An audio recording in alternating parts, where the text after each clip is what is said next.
Donald Trump is unraveling. After Mark Carney stepped onto the global stage at Davos and openly challenged Trump's pressure tactics, the U.S. president responded the only way he seems to know how, with threats.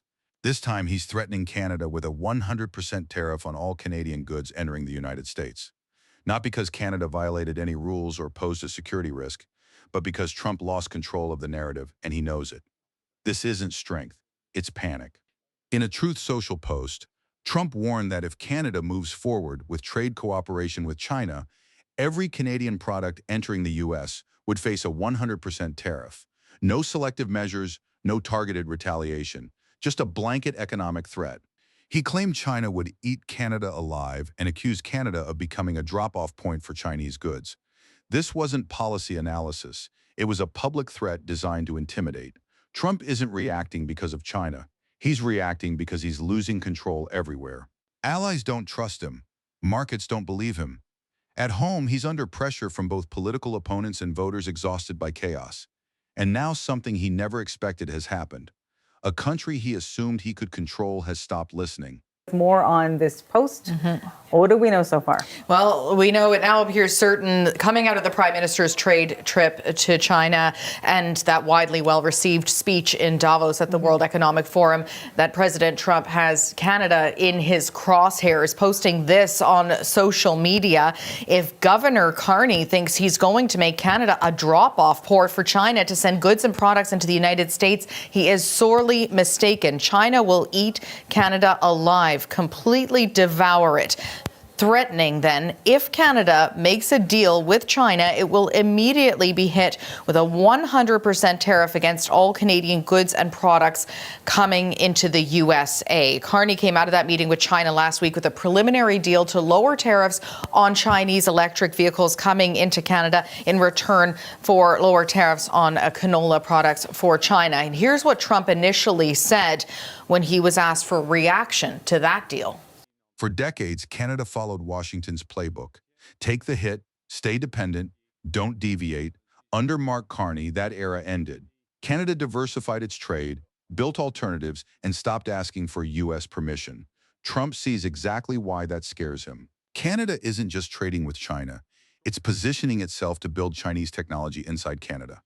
That's the real threat, because American automakers wouldn't just lose leverage. They'd face competition right at their doorstep. That's why the threats escalated. This isn't strategy, it's fear. What makes Trump's threat collapse on contact is his own record.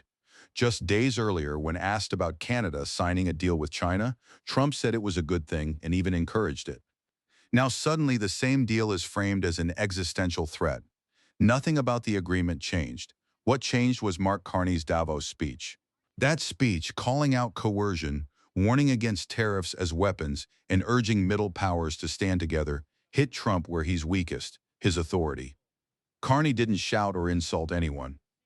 He calmly declared that the old global order built on intimidation and dependency is over. He didn't name Trump, but everyone knew who the message was for. After that, Trump stopped arguing policy and turned to insult, referring to Mark Carney as a governor. That wasn't humor or strategy. It was an attempt to diminish someone he couldn't counter. When a president stops debating ideas and starts belittling titles, it means he has no answer. Calling Carney a governor didn't weaken him. It exposed Trump. Leaders don't speak like that when they're winning. They do it when they're out of moves. Even analysts are now saying it openly. Trump is erratic, lashing out, attacking allies one day and praising China the next. One analyst compared him to a metal plate in a microwave, sparking in all directions.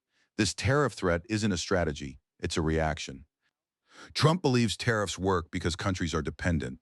That assumption no longer holds. Canada has diversified its trade, built options, and freed itself from reliance on a single market. Trump's anger only confirms how much that shift bothers him. Threats only work when there's nowhere else to turn. And then came Canada's response, not a press conference or a defensive statement, but a video. Just hours after Trump's threat, Mark Carney delivered a message centered on one idea: Canada choosing Canada. Buy Canadian. Build Canadian. Invest in Canadian workers, materials, and technology. That timing mattered. This wasn't symbolic defiance, it was strategy.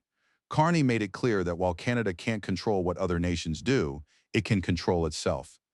By investing at home, strengthening industry, and building resilience, Canada reduces exposure to foreign pressure. Trump threatened 100% tariffs to reassert control. Instead, he exposed his anxiety. Carney didn't blink, didn't backtrack, and didn't beg. He reminded Canadians and the world that Canada doesn't need permission to thrive. When leaders stop reacting to threats and start building alternatives, intimidation stops working. And that's exactly what just happened. If you want clear, no-nonsense analysis on how Canada is standing firm in a world driven by pressure and threats, subscribe to Capital Insight. Like the video, share it, and stay with us, because this story is far from over.